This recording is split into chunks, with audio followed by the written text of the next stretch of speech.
روہتاس کا آج کا خوبصورت منظر، بادل اور ٹھنڈی ہوا، اور یہ سامنے ایک اور خوابیدہ منظر ہے۔ کرمانی صاحب، یہ آپ دیکھیں اس کو، یہ میں نے سن 2002 میں پرچیز کی تھی۔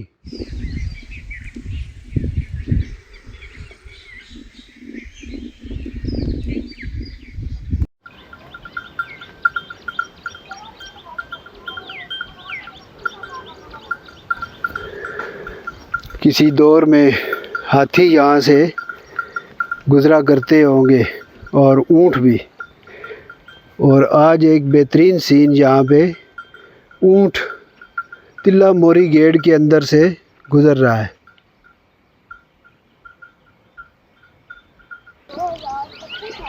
بسم اللہ الرحمن الرحیم۔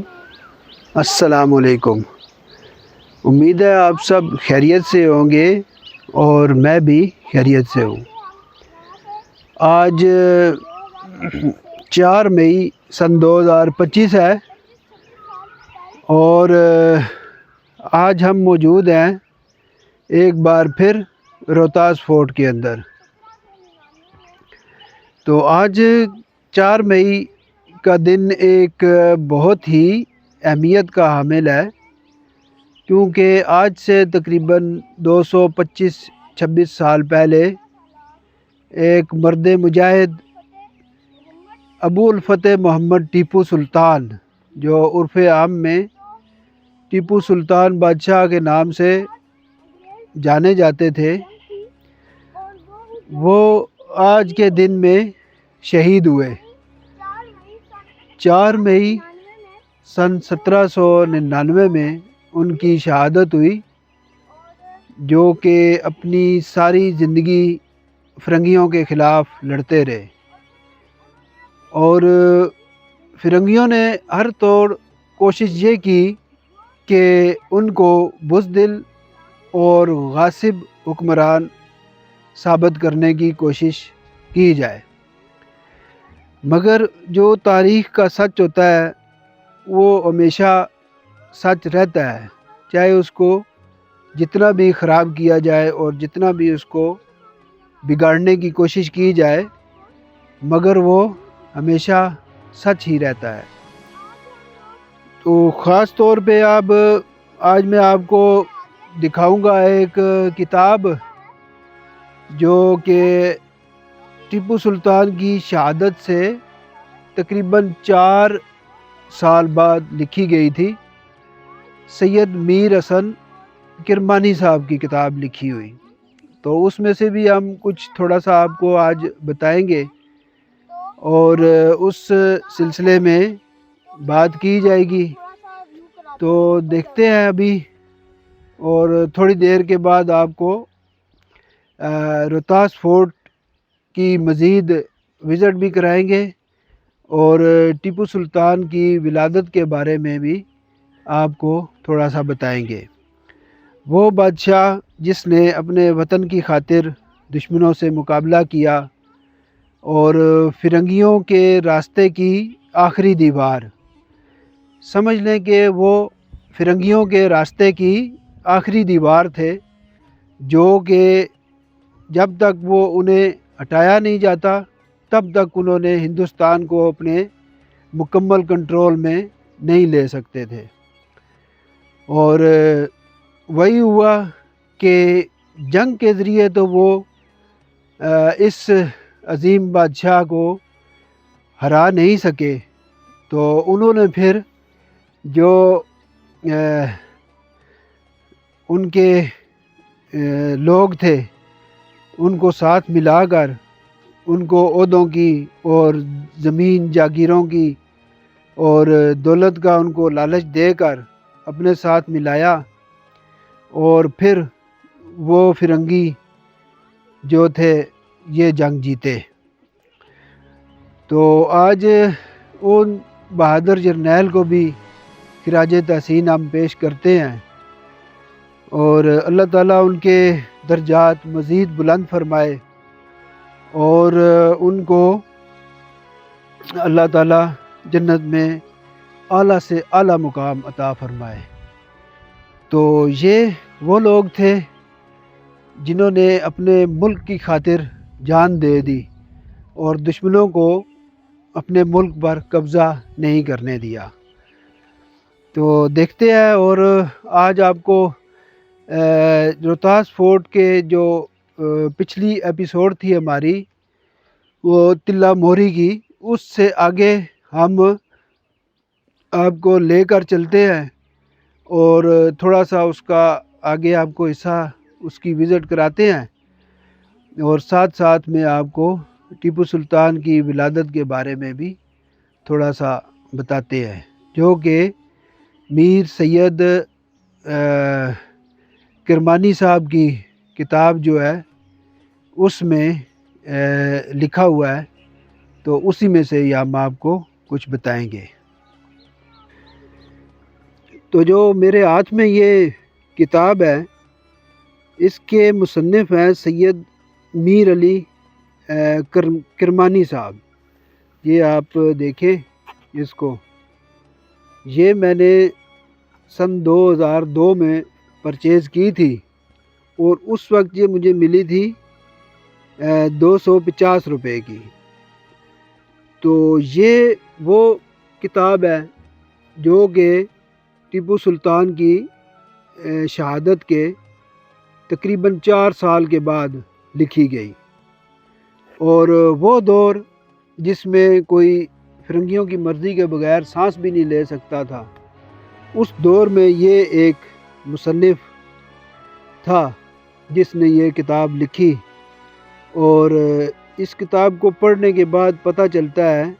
کہ سلطان کے حالات کے جو زندگی کے حالات تھے وہ کس طرح کے تھے، سلطان کے آباء و اجداد کے اور سلطان ٹیپو کے۔ تو چلتے ہیں، آپ کو تھوڑا سا قلعے کی وزٹ بھی کرواتے ہیں اور ساتھ ساتھ آپ کو کچھ ٹیپو سلطان کے بارے میں بھی بتائیں گے۔ حیدر علی خان کی عمر 19 سال کی ہوئی تو شہباز صاحب جو اہل و عیال کے ساتھ دیوان ہل میں مقیم تھے، اپنے چھوٹے بھائی کی شادی کی فکر ہوئی۔ چنانچہ انہوں نے بڑی جستجو کے بعد صوبہ سرا کے سید شہباز پیر زادہ عرف شاہ میاں صاحب کی بڑی لڑکی سے حیدر علی خان کی شادی کر دی۔ یہ تقریب پورے دکنی رسومات و تکلفات کے ساتھ نہایت شان و شوکت سے سر انجام پائی، اور خان موصوف کے گھر اس بیوی کے ہاں ایک لڑکی پیدا ہوئی، لیکن زچگی کے دوران کہتے ہیں کہ کچھ بے احتیاطی کی وجہ سے زچہ کو لقوہ کا عارضہ طاری ہو گیا، جس کی وجہ سے اس کا نچلا بدن بے حس ہو کر رہ گیا، اور وہ اس وجہ سے وفات پا گئی۔ حیدر علی کے خسر زادہ مذکورہ کی 3 لڑکیاں اور 3 لڑکے تھے۔ ان میں سے ایک بڑا لڑکا سید کمال مکتو صاحب کے نام سے مشہور تھے، دوسرے لڑکے کا نام مختوم صاحب اور تیسرے اسماعیل بٹ تھا۔ تو حیدر علی خان صاحب بڑے کنبہ پرور آدمی تھے، قبیلہ کے ہر فرد کا بڑا خیال رکھتے تھے، اور ان کے تقریباً تمام عزیز و اقارب اور برادر نسبتی ان کے لشکر میں کسی نہ کسی خدمت پر متعین تھے۔ دوسری بیوی سے 3-4 سال تک خان موصوف کو کوئی اولاد نہیں ہوئی، اور آخرکار اولاد کی آرزو میں حیدر علی حضرت ٹیپو مستان ولی کے آستانہ پر پہنچے، اور یہ اس بارگاہ کا فیض اکبر تھا، اور ان کی دعاؤں اور بارگاہ الہی میں مقبول ہونی تھی، اور شجر بار آور ہو گیا۔ اب جب حیدر علی خان اپنے جو بزرگ تھے ٹیپو مستان ولی صاحب، ان کی خدمت میں حاضر ہوئے اور ان سے دعا کروائی اور اللہ تعالیٰ نے بزرگوں کی دعا کی وجہ سے ان کو اولاد کی نعمت سے نوازا اور اولاد نرینہ ان کے گھر پیدا ہوئے۔ یہ دن تھا 20 ماہ ذی الحج 1163 ہجری اور بمطابق 10 نومبر 1750 عیسوی ہفتہ کے دن صبح سویرے حیدر علی خان کے گھر ایک اقبال مند لڑکا پیدا ہوا۔ لڑکا کیا پیدا ہوا، ماں باپ کی امیدوں اور آرزوؤں کے چمن میں بہار آ گئی اور اس شمع کے روشن ہوتے ہی سارا گھرانہ جگمگا اٹھا۔ اور خان صاحب موصوب نے اس فضل بے پایاں پر خدائے بزرگ و برتر کا شکرانہ میں سجدہ ریز ہو گئے۔ 40 دن تک مسلسل خوشی کے جشن منائے گئے، خزانہ کے منہ کھول دیا گیا اور چھوٹے سے لے کر بڑے تک ہر ایک کی منہ مانگی مراد پوری کی گئی۔ یہ لڑکا چونکہ حضرت ٹیپو مستان ولی کے فیض روحانی کا عطیہ تھا، اس لیے ان کے باپ نے حضرت کے نام پر ٹیپو سلطان رکھا۔ ٹیپو کی پیدائش حیدر علی خان کے حق میں ایک نیک فعل ثابت ہوئی اور جیسے جیسے وہ عمر کی منزلیں طے کرتا گیا ویسے ویسے حیدر علی خان کے عروج و ترقی کا ستارہ بھی بلند مدارج پر چڑھتا گیا اور کامیابی اور اکمال مندی اس کے پیر چومنے لگی۔ تو یہ وہ ایک عظیم سپہ سالار سلطان ٹیپو جنہوں نے ساری زندگی فرنگیوں کے خلاف لڑتے ہوئے اپنے وطن کی حفاظت کی، اور ایک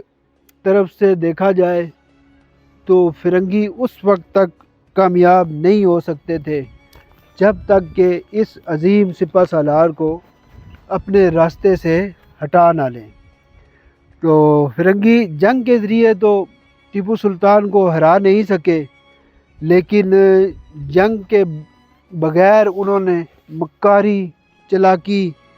اور عیاری سے کام لے کر اس عظیم سپہ سالار کو اس کے اپنوں کے ہاتھوں ہی شہید کروا دیا۔ تو بعد میں جو تصانیف انگریزوں نے شائع کروائیں اس میں انہوں نے سلطان حیدر علی خان اور سلطان ٹیپو دونوں کو غاصب اور لوگوں کی زمینوں پر، جائیدادوں پر قبضہ کرنے والے اور بزدل حکمران ثابت کرنے کی بہت کوشش کی، لیکن یہ کتاب تھی، اس کی وجہ سے سلطان ٹیپو کے زندگی کی جو حالات تھے وہ ہمارے سامنے آئے، جو کہ ان کی شہادت کے ٹھیک 4 سال کے بعد لکھی گئی تھی۔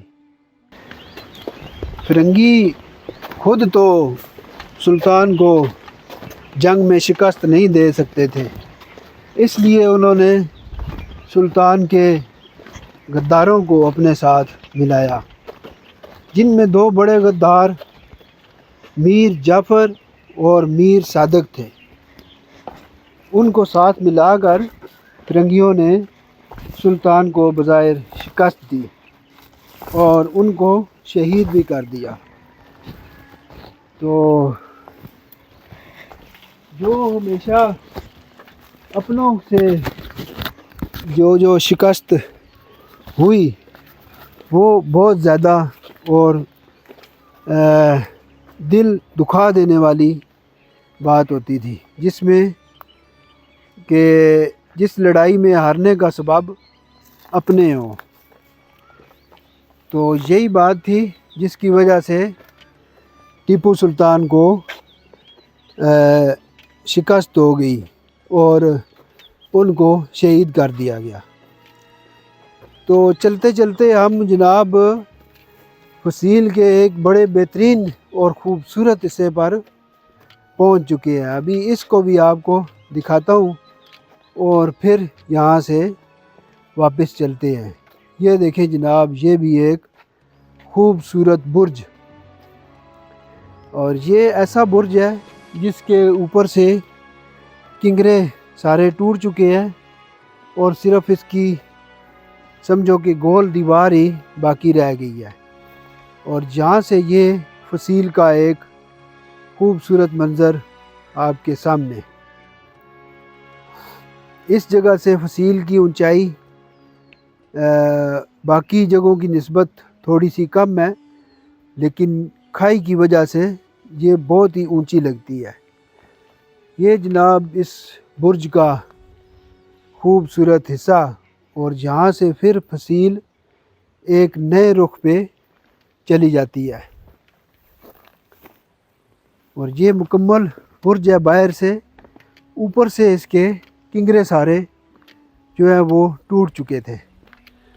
اور یہاں سے اس جگہ پہ آ کے تو فصیل کا ایک اور عجب نظارہ ملتا ہے۔ سلیم شاہ سوری کے بنائے ہوئے اس قلعے میں جس حصے میں ہم کھڑے ہیں، یہ نہایت ہی خوبصورت حصہ ہے اس کا۔ یہ پیچھے کیمرے میں آپ کو نظر آ رہا ہوگا۔ تو آج ہم جو قلعے کا ڈریننگ سسٹم ہے وہاں سے لے کے تو مزید آگے 2 اسلحہ خانہ والے برج جو ہیں ان تک آپ کو لے کے آئے ہیں۔ تو انشاءاللہ تعالی نیکسٹ ویڈیو میں ہم اس سے آگے فصیل پر مزید سفر کریں گے، جو سفر ہمارا گٹیالی دروازے تک جا کر ختم ہوگا۔ تو ملتے ہیں آپ سے روہتاس فورٹ کی اگلی ویڈیو میں، تب تک کے لیے ہمیں اجازت دیں۔ اللہ حافظ۔